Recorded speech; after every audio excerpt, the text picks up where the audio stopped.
Salam everyone, we are back. Hazawi podcast, episode number 2. Sorry, I sound a little stuffy. I have the flu. On this episode, I had the pleasure to speak with Sajidah Ali, better known as SK Ali. She is an author, a fiction author, who published several books. Some of her most known work are Saints and Misfits, which was the 2008 William C. Morris Award finalist and was featured in multiple lists of best teen novels of 2017. Her book, Love from A to Z, which we talk about in the podcast, was on several 2019 YA lists. She also has a picture book co authored with Ibtihaj Muhammad, who's the Olympic fencer. She's also a New York Times bestseller. Her latest book, which is a sequel to Love from A to Z, will come out on October 18th, titled Love from Mecca to Medina. You can now pre order it from wherever you get your books.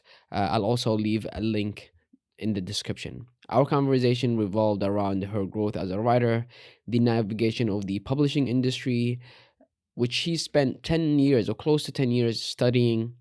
She's well versed in the business side of things when it comes to publishing, and that's something that a lot of authors shy away from speaking. And I was very appreciative of her courage to talk about what it takes to get published, which is something many writers don't think about until the moment come. I know I benefited from a lot, and I'm personally very excited about this episode, and I'm sure will benefit a lot of aspiring writers as well. Now I will leave you to it. Thank you for listening and keep making things. Sajida, thank you so much for coming on. Really appreciate you being on this podcast. Very exciting to have you.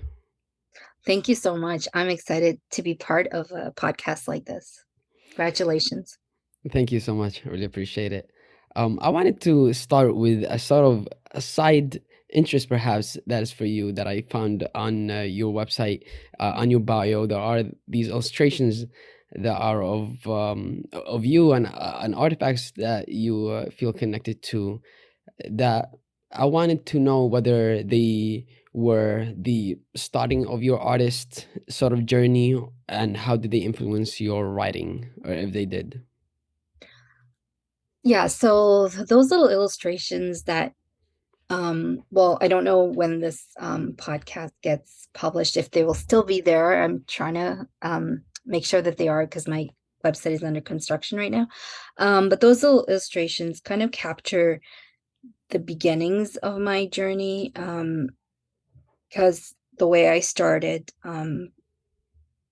taking on the creative part of storytelling was through drawing initially. And I mean, as a student, we're introduced to um, sharing our world through pictures first. But for myself, I remember just always coming home from school and after doing my homework and having a snack and stuff, I would like draw a story and then write the words to it. So um, I I kind of like to communicate in that way. And even in my writing process, I'll doodle, I'll draw scenes, I'll just try to trigger words through drawing. So they do capture like a part of my writing process and my writing journey as well. Yeah, that's very interesting, and I can imagine how much visual space that will give for your mind, before like writing a scene. Mm-hmm. Um, in your especially in the beginning of your writing journey, and even maybe now, were there any authors that you particularly had an admiration for their style of writing, or people you try to emulate? So writing for me started with emulation. Because how I kind of got the confidence to believe that I could become a storyteller was by sharing the reading I was doing with my sister. My sister didn't like reading as much. So we had a bunk beds when we were younger, and before with sleep, I'd tell her whatever I was reading. And at the time, I was reading a lot of horror and scary stuff, even as a very young person, and got into like Dinar Kuntz and Stephen King, like when I was like, I think in my tweens, like 11. And so I would tell her what I was reading to kind of like give her scary stories. And after a while, I started to like add my own kind of like twists and take it in different directions to see if she liked that more.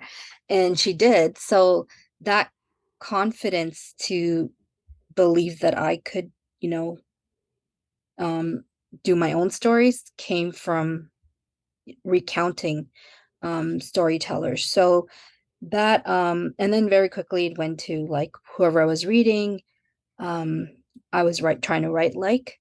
And I see that like from the beginning of my journey of, when I was writing for school and in high school, um, like a lot of, I was really into Southern Gothic fiction at the time, and a lot of my stories read like that. So the Immolation is part of, the writing journey for myself. And also when I write kind of, confessional work like we had to do for in elementary school when you write your journals and stuff, I found the cadence in it when I look back because I still have some of those journals. The cadence in it is very much like Judy Blume, who I was also reading when I was really young. So yeah, I just was picking up on styles and voices of the writers that I was reading. And they obviously they varied. So I didn't have like one specific author that I gravitated towards like trying to write like. It was just like whoever I was reading and I was really, raptured with, it was spilling into the different voices that I was using as a creative. And I always tell, you know, I mean, this is the most oft repeated advice about writing, which is to read a lot. And the reason that writers should read a lot is because um, it becomes tools for you, like voice, all these different voices become part of your palette. If I can use an, artist analogy, they become part of your palette of like, so when you're writing something, you can choose how, what style to deliver the story in, and all of that, all those amazing writers and authors you've read add to that palette. So there wasn't one in particular, but I would bring up Judy Blume, who, is very close to how I write my contemporary now, which is I try to write very kind of honestly. So Judy Blume would definitely be an influence, as well as the writers from around the world that I discovered only in university. Um, so there was for myself, they gave me permission to really write more true to my own experience. Those authors I discovered from the diaspora. And you mentioned that you were sharing stories that you read and adding twist to them to your little sister. At like your early teens, did you know that you wanted to become a writer then? Was it that early, or how did that come about? Oh, I knew I wanted to be like to make stories, and I knew that that's something that I really loved doing and enjoyed. Um, so I would say that like my earliest wish was to tell stories. Um, but then I in my teens actually, I thought I was going to become a fashion designer because I was really developing a portfolio and applying to fashion design and stuff. But I ended up like, changing the route due to like political events in the world. And I realized that I wanted to actually contribute to changing the narrative. And so that's where I chose something that I loved from the beginning, which was writing. There is this thing that I've been thinking about more often than not, like in the past maybe year or so, which is like it relates to like the learning process and how it relates to from like one field to the other. So like when you were um fashion designing and you transition into like really intentionally taking writing as a craft form, did you see a relationship between both of them? Oh, I love this question. I think so. You're absolutely right because you know, for me, I went into like I really got enamored by fashion because um growing up we didn't have a lot of money for really beautiful clothing, and I love beautiful clothing. So it was like looking at what I wanted and then taking it apart, like, and seeing how it was constructed, and then realizing that, oh, like, fabric is cheaper, and then I can make these same things if I know how it's put together. That same process of like wanting something, and then, wanting to bring something into the world, finding out how it's constructed and putting it together in your own way and style, and with your own thumbprint on it is the same thing as like bringing stories and bringing fiction and books into the world. And that is something that, like, I think the desire to write and the desire to be a writer, um, that aspect of like does what's a construction of like what does story construction look like? What does it look like to put a book into the world? Does it mean just, you know, putting a bunch of words together, or like just, writing without thinking of how to put together something that resonates with readers and like with the world? Um, that aspect of um, creative construction is often overlooked when writers set out to like get published. So I love that question. Yes, because there is a craft aspect to any creativity, and in making it, bringing it into the world. That, like, I mean, there is no constraints when you're just writing for yourself. Obviously, when you're writing um, for your own eyes, but once you're bringing something into the world that, like, you're writing something that others have to engage with, then there is a there is a creative construction that's part of the process. Yeah, I definitely want to come back to the point Mhm, about writing for your own self, and then once you have eye on your work and mm, how that changed. But I wanted to ask you about, you did fashion design, you transitioned into writing. mm. When did it become when was it that you gave yourself permission to call yourself a writer? Um, that's a good question. Wow, I love these questions. Uh, I think I think because I studied creative writing in university, but I don't think I called myself a writer even then. It was like I I tell others and myself that I'm studying creative writing. Um, I think in my head, I had to somebody else had to say, "You're a writer," to be a writer. So that, that hung over me, that, like, somebody had to approve it. Like, even though I'd gotten little pieces published here and there, writer to me meant that there had to be, like, a consistency that was, like, there, and I didn't feel it. So I don't think, yeah, I didn't call myself a writer until I was, like, I think, working towards publishing, and there was consistency in my life, um, with, with writing. It wasn't here and there. It wasn't for school, it was for, like, completing a project, and I think that was much later in life, like, um, maybe, like, 30 or I mean, sorry, not 30, maybe sorry, like, maybe 15 years after I graduated, so it took a while. Yeah. Yeah. I I sort of struggled with that question for a very long time, and then I got accepted to an MFA program Mhm. in New York City, and like I immediately, as soon as I expected, went on Instagram. I don't even post that much. Mhm. Not a very like social media guy, but changed my handle to like Moda Writer so Yeah. that it can be like a stamp for me to like to come back to. And I'm not Wow, even that's published, amazing. so Yeah. Well, yeah, no, I totally think that's the way. Because I think, like, it holds you back if you don't see yourself as that thing that you're, working towards being. Yeah. So that's great. yeah. You got an MFA program, and it took you 15 years. Um, what was in those 15 years? Yeah, so now I'm calculating. Was it really 15 years? Because in between I was just working. I was working as a teacher.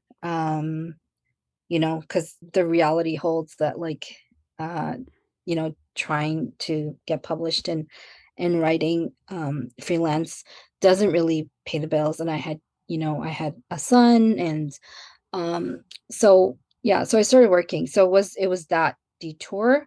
It's really hard to hold down a full-time job and parent and, just be a daughter and like all of these things to and consistently write.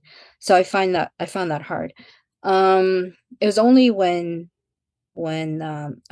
time opened up for me when actually I ended up getting divorced, and when my kids would go to their dad, I had, like, that like, every other weekend there where I was like, "Oh, okay, so now, like, what are my dreams?" And, Mhm, it was like that time opening up actually made me take a look at, like, what had the things been that I'd envisioned, I would do and I never got to. And that's when that journey started of becoming like, "Okay, let me dedicate time to this goal." And, yeah, and that took, like, 10 years after I made that decision to actually get published. It took 10 years to get published because I had to learn all about it, MFA programs, and, like, I didn't do an MFA, it was an undergrad creative writing program. But I felt like for myself, I don't know if, MFA now is different, but, there wasn't a lot of, like, knowledge about the industry, and there wasn't a lot of knowledge about, like, how to actually, like, write a book to publication. A lot of it had to do with voice and, mhm. style, and it was a lot of short fiction based. So the 10 years was spent learning about how to write a book, like a complete book, um, and learning how the publishing industry worked.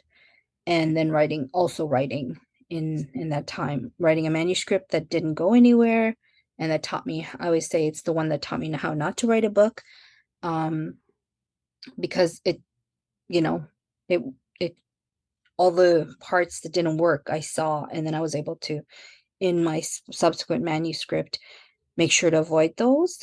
Um, and then so that was like the 10 years I was spent doing that. I can attest that MFAs are probably Mhm. remain the same. Oh, okay. Yeah, I just like I said, I just graduated from an MFA, and they at least in my program, and I can probably Mhm, say in many other programs, they do focus on the craft voice aspect of the writing, mhm, and very very little about the industry and how it works. And it mainly has to do with like whoever is leading that MFA program. I have like in my last semester, we met a publisher, and like we met an editor, mhm, and we sort of had just a glimpse. It was nothing too detailed mhm, about how the industry works, but it gave us a snapshot of what publishing might look like for us, or a pathway to publishing. And mhm, I'm still not confident on how like to get published. mhm, And maybe this is a question for you. mhm, You spent 10 years learning about the publishing industry. How mhm. do you get published? Yeah, so there's so many routes, especially now. There's just so many ways that you have to decide which way works for you. So if you're speaking traditional publishing, which, I can speak to, there are obviously other ways like self-publishing indie through indie publishers as well. But for myself, I knew I wanted to be traditionally published because I think the other publishing methods from studying them, they actually involve the author wearing a many hats, and I knew I didn't wanna wear, like, the business hats and the other kinds of hats that I felt like I wasn't good at. So, Mm, traditional publishing was the route I chose. I also was the second reason that I chose that route is because I felt like it has the widest reach, and I also told myself I wanna be published by one of the then it was the Big 6 actually when I was entering, the Big 6 publishing houses, and now I think it's, like, down to the 4, Big 4. So I knew I wanted to be published by one of the giants, because of their reach, and whatever I wrote, I wanted help to get the books out there. So when you set out on that course, then, like, 99% of the way to get published by one of the big publishers is to have a literary agent. And so the way literary agents work are that it's different from, say, a real estate agent or, like another kind of agent where you kind of just hire them. You still hire a literary agent, but it's a little bit topsy-turvy because they have to select you and your book. mm, So your manuscript, they have to select it. So you can't just hire anybody. Um, they have to, see that they can sell it. So you're supposed to send a pitch letter to the agents that you're interested in having represent your work. So, there's a whole process of choosing the literary agents or many, many, many literary agents. Um, and so you have to do the research into, like, what kind of books do they represent? What have their recent sales been? So you'd have to subscribe to different, platforms like Publishers Marketplace, which is a place where literary agents deals are recorded. But again, there's a little caveat in that not all deals are recorded there. It's not a must, like it's self-reported. So each agent, like, if they want to report, like, you'll see some top agents don't even like report their deals there, but generally, agents would report their deals there. So if you kind of like research what have they sold recently, who are they selling it to, all of those things you need to know in order to choose like who you're going to approach wisely. So I'm like I was talking about this to another group of writers recently. You can make mistakes. For example, like when I was first deciding on literary agents, I was like, oh, let's see who's representing a Muslim author that I've read. And so I reached out to the agent of Randa Abdul Fattah, who writes young adult fiction, and I was writing young adult fiction, so I was like, oh, this literary agent represents a Muslim author. So, and I reached out, and she said she's in Australia, so it didn't make sense for her to represent me.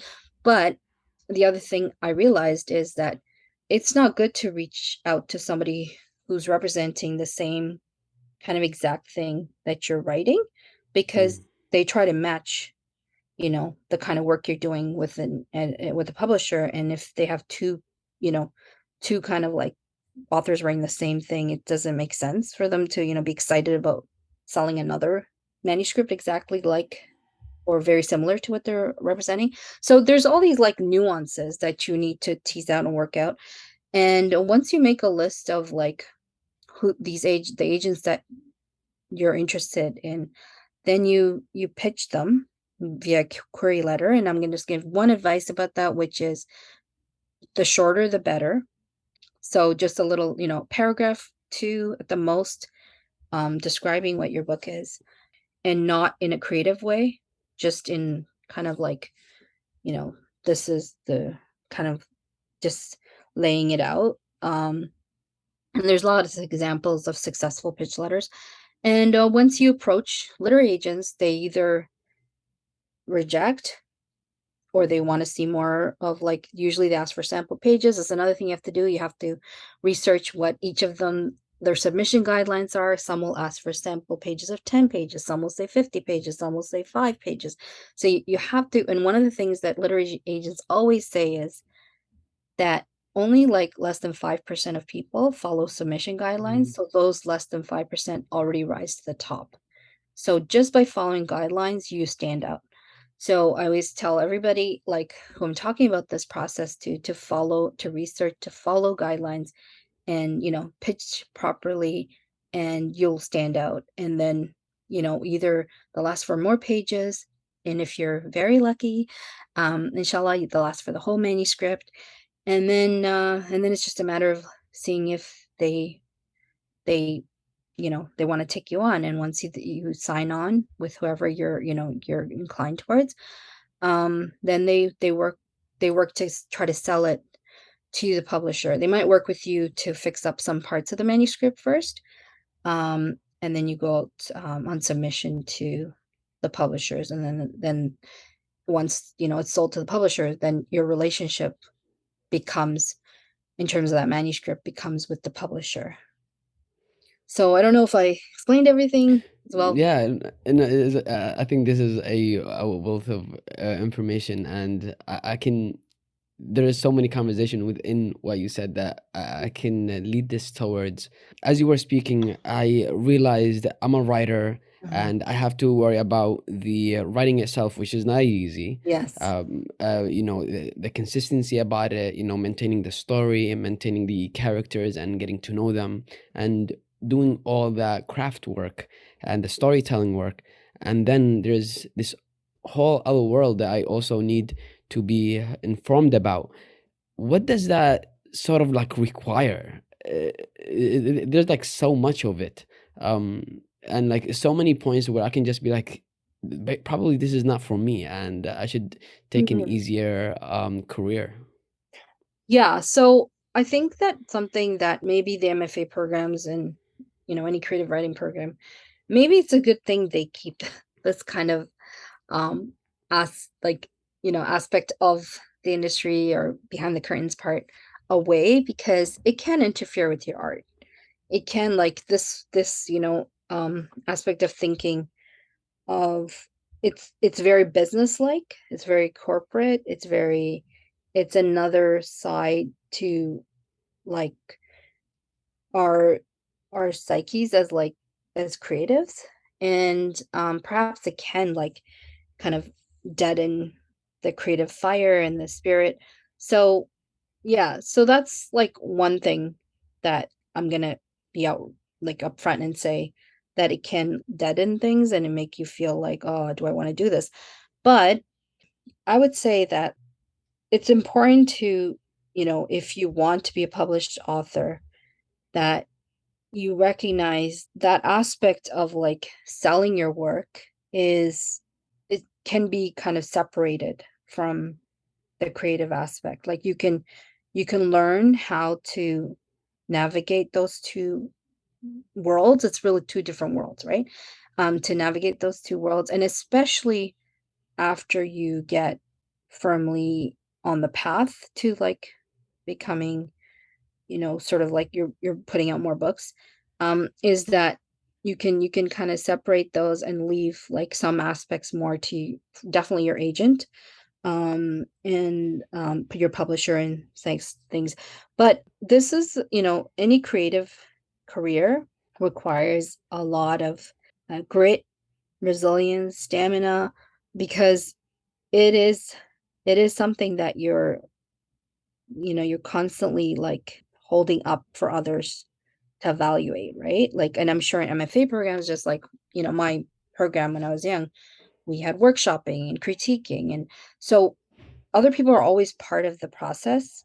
And so developing those kind of characteristics of having a thick skin, and, you know, that knowledge that this is something you have to be committed to for the long haul. Is like when I look at the authors who've lasted in this industry and who keep churning out books, they have that sense. And like you have to have a sense that like some books that you write will be well received and will do really well, and some books will not make a blip in the in the world, and that's just the nature of everything. And so if anyone is like a person who gets easily defeated, this is not the career for like a published author aspect of being of writing.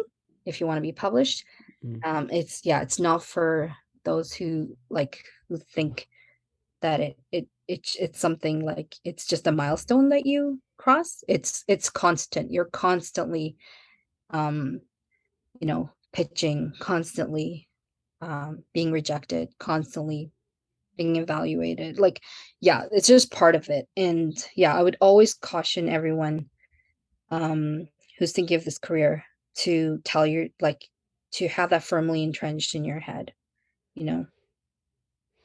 I don't know Yeah, if that's that's inspiring, but it's not like I just want it to be real, like that is yeah. part of it. Real is inspiring once Yeah. you get the experience. I feel I'm still like in the very very beginning of like my writing Mhm. career. And I write mostly short stories, Mhm. and getting even those published at like magazines. Well, that's harder actually. That's harder than getting books published. I've read before of like, yeah, because in the beginning I tried to set out on that course because I thought, oh, maybe I can just ease my way into it, you know? And the kind of statistics that I was reading in terms of getting short stories published and like in journals and in various literary magazines, it seemed harder than getting a book published actually.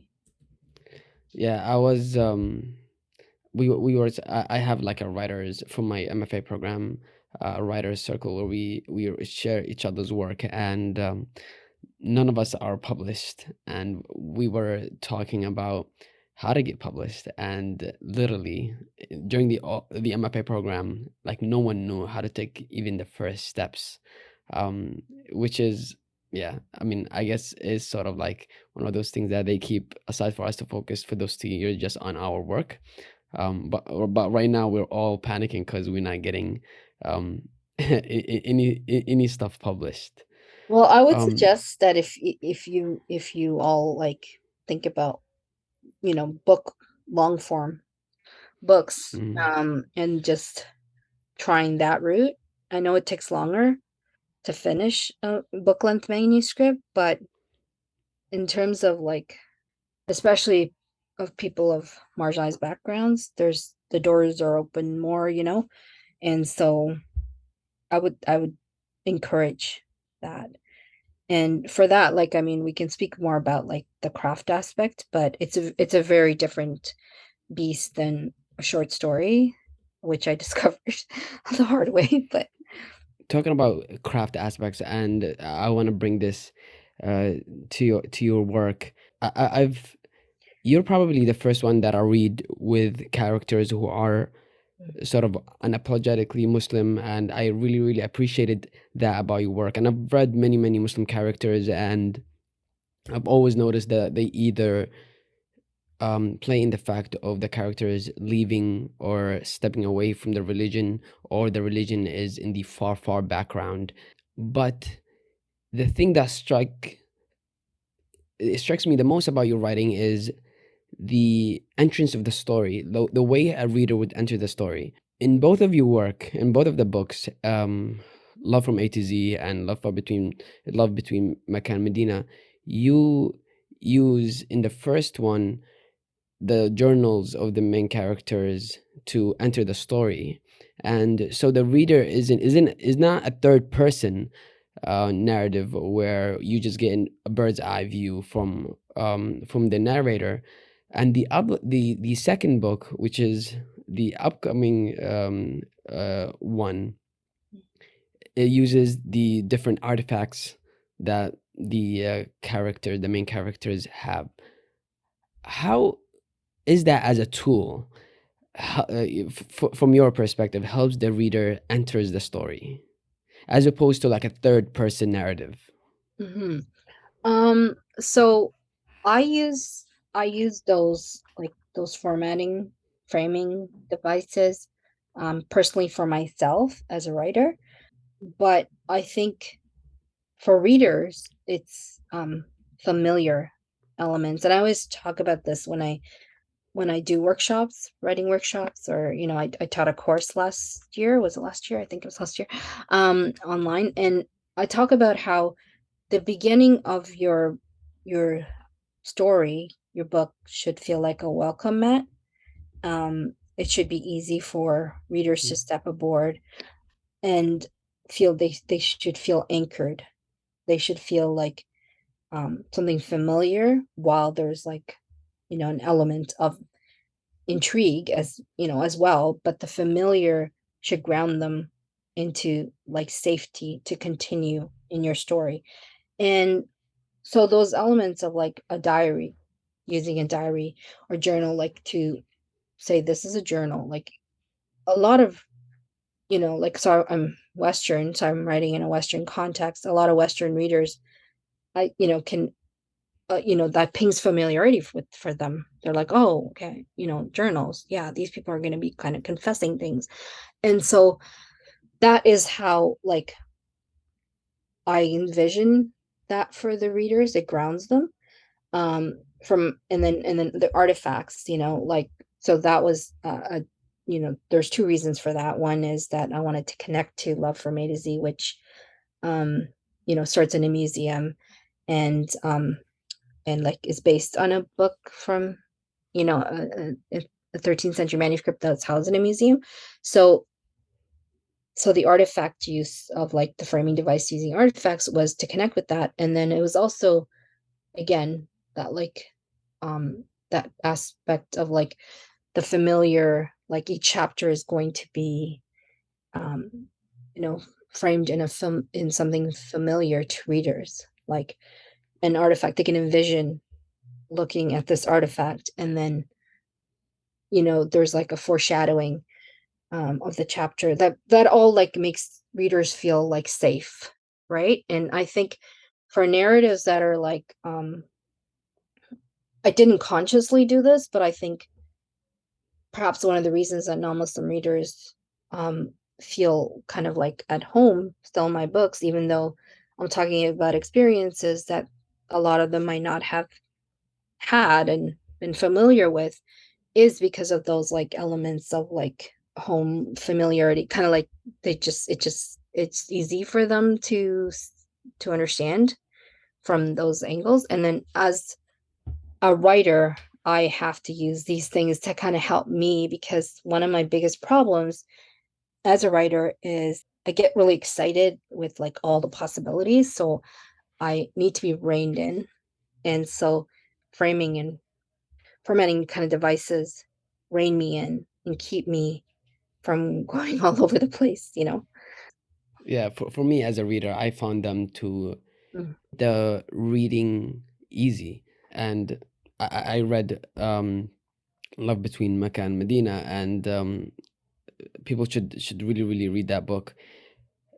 And I felt like it was because it's about Umrah and other religious Muslim religious practices.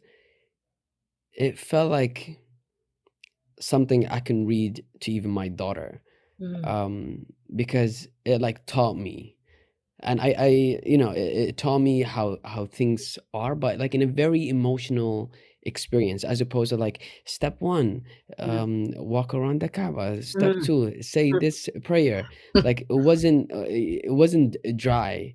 It mm, was very emotionally like involved, mm. which was a very different experience while reading it than other books that talks about Islam, like from the sideways.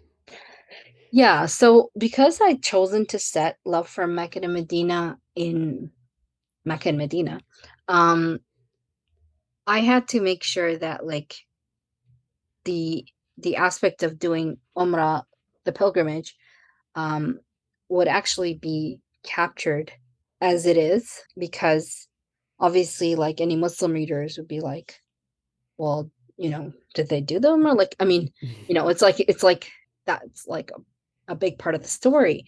And then, I strongly believe that I'm not going to write to explain things to readers, like, because to readers, like non-Muslim readers, because I'm just going to put it into the context of the characters' lives and how Mm, they view things. Because, I think about all the things that I read where nothing was explained to me, and that was outside of my experiences. But I was expected to, be on the page and, figure it out. And I did, and people always bring this up about like, when in Lord of the Rings and there's a fairy language and it's not like really deciphered, or, it's just like presented, and it's not even a living language, but readers like have no problems just coming on board and like being okay with that and not resistant.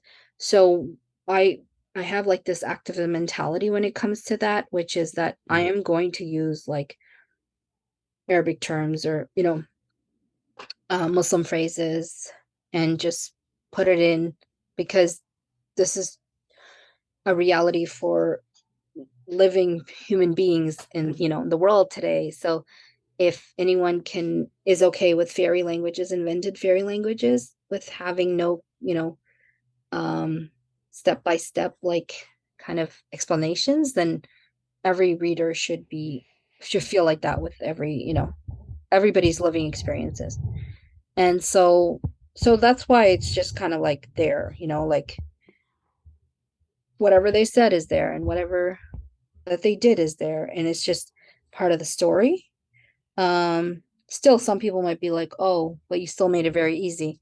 Well, I generally in writing, I try not to make it like I don't personally don't like to read very complex kind of sentences or structures for the sake of, being lofty or flowery, or like I don't like that. I like simplicity and kind of minimalism in writing anyway, so that's just the way I write.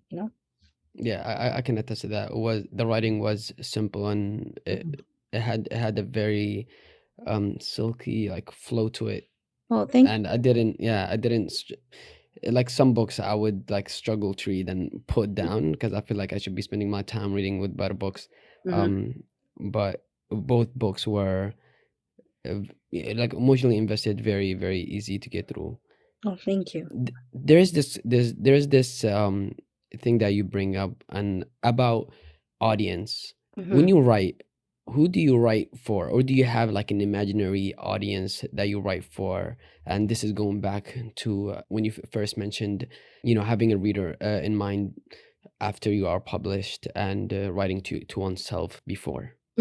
So I think now that I guess I've been an author for like, now it's been, I think, yeah, 6 years. I feel like who I'm writing for changes. So my first book I wrote for myself, and there's a saying that the first book is what you needed to write. And then for myself, my second book, which is Love from A to Z, is the book I wanted to write. And that one, I don't know if it was for like it was for me, but it wasn't for the me. I just feel like it was like something I wanted to see in the world, very personally to me, but it was, yeah, it's something I wanted to see out. And then I think then after you get this readership, for me personally, I start like writing with my readers in mind. And I'm trying to like with each project, I definitely stay away from getting into like a stagnant mentality with anything in life, whether it's writing or like my previous job, like as a teacher. Like I never get into the state where I'm like, okay, now I know how to do this. Like I'm just gonna coast or something. I always make it harder for myself because I'll be like, okay, I did it that way this time, but now I'm gonna I'm gonna try it a different way, or I'm gonna learn something more. And every time I start a new project, I relearn how to write a book, and because I add to my kind of like knowledge about it. So with each project, for example, I have another book due to publishers soon, and I'm really, really taking time to think about who I'm writing this for. Like, I want to write it. I know why I'm writing it, and I know what I'm trying to explore in it, but like, what do I envision as the reception, as the at the end of that, like, of the book. So yeah, I think it's a constantly changing, from personally myself, it's a constantly changing who my audience, like who I'm thinking of when I'm writing. And I hope that it does, so that things are fresh, things are, hopefully getting better. And if it doesn't, then I can always try with another project. Yeah. Before I let you go, I want to ask you a few process questions, and then I definitely want you to talk about your new upcoming book. What's your daily writing process like? How much do you base it on? How much time you spend writing, or is it like a word limit? How do you do it? So I change it again for different projects, but I would recommend that everyone who's trying to write a longer project, or even if you're not writing a longer project, even for a short story, is I love this tool called Pacemaker Press. And Mm. it's um it's um it's a free, actually, you can get a lot out of the free subscription. And then I actually paid for it because I store a lot of my projects in there, and it allows you to pace yourself however you wish. So it can be according to word count, it can be according to like scenes or chapters or whatever it is. So generally I set up like my project, a project in there, and say, like, I need this project done to be done by this, date. And I want to write only on these days, or like I'll set those like parameters. And then it kind of maps it out. It asks you, like, do you want to write like consistently, or do you want to write like more in towards the end of the project? So it helps me to kind of see an overview of like how I need to work. Now I make it seem like I'm so organized, but actually I do that, then I throw it all out the window, because then life gets in the way. And I often find myself before a book's deadline marathon writing, like, Mm. because I try to write, like, get to daily limits, which for me would be around like 1,000 to 2,000 words, if I'm trying to be good. But it's varied from like 200 words to one time when I wrote 11,000 words in a day, which Wow. was like, I don't know how that happened, but like, Mm. you know, again, it depends on the project. Also, like, I do a lot of front loading, so I'll work out a lot of like the whole structure, and not detailed, but like I'll know the structure of the story, what the major beats are, what's going to happen at certain pivotal points. I'll know that, so that I work within a framework that I can deliver the project on time, because I usually, I don't sell manuscripts. I sell pitches. I sell ideas. So I don't have the manuscript done. So I usually just like sell on like, oh, this is what this book's going to be about. And then Yeah. the publisher buys it, and then I have to come up with the book, right? So Yeah. that's why I have to work like that. Yeah. There's definitely something to be said about the magic of having a deadline. Oh It my really gosh, puts yes. someone on. Yeah. Yes. I've never been able to like re sort of create that experience of having a deadline and the way I work when there's a looming deadline. Yeah, Um, so did you find that for your MFA program, like yeah, in MFA program, I was writing so yes, much more. because of the After deadline. that, yeah, Mm. like literally today, I spent an hour and a half and I wrote 12 words. That's fine. That's 12, Yeah, 12 words.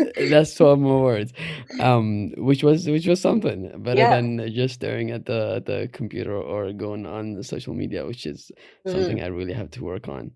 Um, there's this self-doubt experience that most creators, definitely writers, go through, and I'm wondering Mhm. what that's been like for you, especially after having multiple books published. Do you still have self doubts?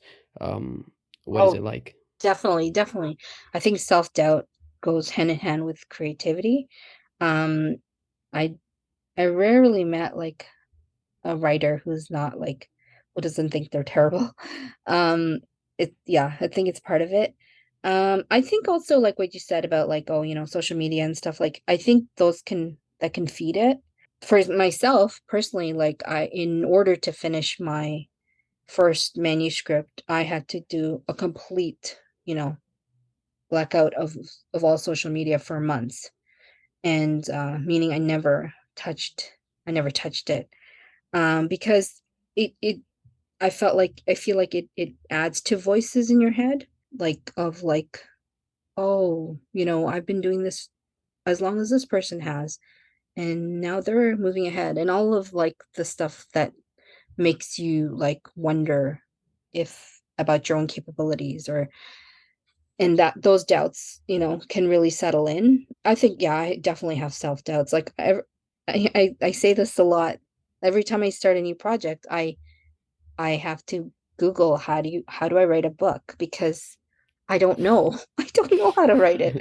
I don't know how it came together the last time. So, and I feel like I'm not going to know it again. And so, yeah, and then just like maybe, readers have been good to me for some of my books, and maybe I won't get it right.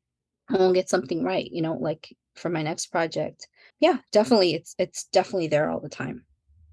And I don't know how much more it is there for us as marginalized creatives, because I think if you haven't seen your stories out very much, that self-doubt compounds, like, yeah, when you don't see, like, other writers like yourself, you know? Yeah, I mean, definitely for those people like you Mm, and people like you who have carved the way for younger folks like me have been an inspiration. So, yeah, thank you for that work. thank you. What advice would you give to young writers that are still starting on, or maybe have not even decided whether they think writing is something that they can use to express their feelings and experiences? I would say if you enjoy it, because I think you have to enjoy it in order to do this. So, I mean, obviously there's the tears part, and, like, the when you don't enjoy it, when you hate it, but, like, you have to feel like it is something that you feel at home in. So, yeah, so if that's something that comes easily to you, to write out your feelings, your ways of processing the world, then you definitely your voice is needed. And I'm saying this, especially to people who have stories that we haven't seen, like, explored. And there's so much space for your stories. I mean, there's space for all stories, but, like, the the amount of times that, like, the same kind of narratives are published over and over and over should tell you that, like, if you have a narrative that's not, like, seen at all, or even if it's been seen, but you have another take on it, or something new or beautiful to bring to the world, or not even beautiful, whatever it is, like, you have there's space for you, and so claim that space. Thank you for that. You have a book coming up, Love from Mecca to Medina, which we talked about a little bit earlier. Talk to us, when does it release? How can people get it? What has been the thing that you're excited about for people to experience in this book? Yes, so Love from Mecca to Medina is the sequel to Love from A to Z, and it continues the story of the two people who met in Love from A to Z, which is Adam. who's the A in Love from A to Z, and Zainab, the Z. And it comes out October 18th. It can be found in, most places where you buy books, um, bookstores, online retailers. And I'm most excited that I think the book really gives like it carves a space for what I like to see as riveting spiritual fiction with a plot. So I think that it brings the element of like spirituality into the YA space, which we don't really see explored when there are so many, spiritual experiences that teens have and young people, not just teens. So like, I think I'm excited about that, of like that being a conversation topic because from Love from A to Z, so many people of different faith backgrounds reached out to me, including people who have no faith, of how like they really, really enjoyed that connection to something beyond, the material life. So I loved hearing from them that their connections with that aspect of Love from A to Z. And so in Love from Mecca and Medina, I kind of go deeper into that. And I hope people it resonates with people of all different backgrounds. Yeah, I definitely encourage people to get the book and read it, and even read Love from A to Z. And although Love from Mecca to Medina does a you do a very, very good job of giving a background, like a snippet of a background, so that for new readers don't feel lost. Mm, Still, I think one who yes. people who read it from A to Z would really appreciate the references and just the progression of the relationship between Zainab and Adam. Yes, definitely. I've been telling people that you should read Love from A to Z first. It just makes the story like much more holistic and brings it all together. Yeah. Yeah, totally agree. Well, Sajda, thank you so much for coming on. This was a pleasure for me, and I look forward for this book to come out to the world, and for folks to really read it and to have you back on, hopefully. Thank you. It's been a pleasure talking to you, and I wish a good journey in writing and publishing to you and all your listeners. Thank you so much.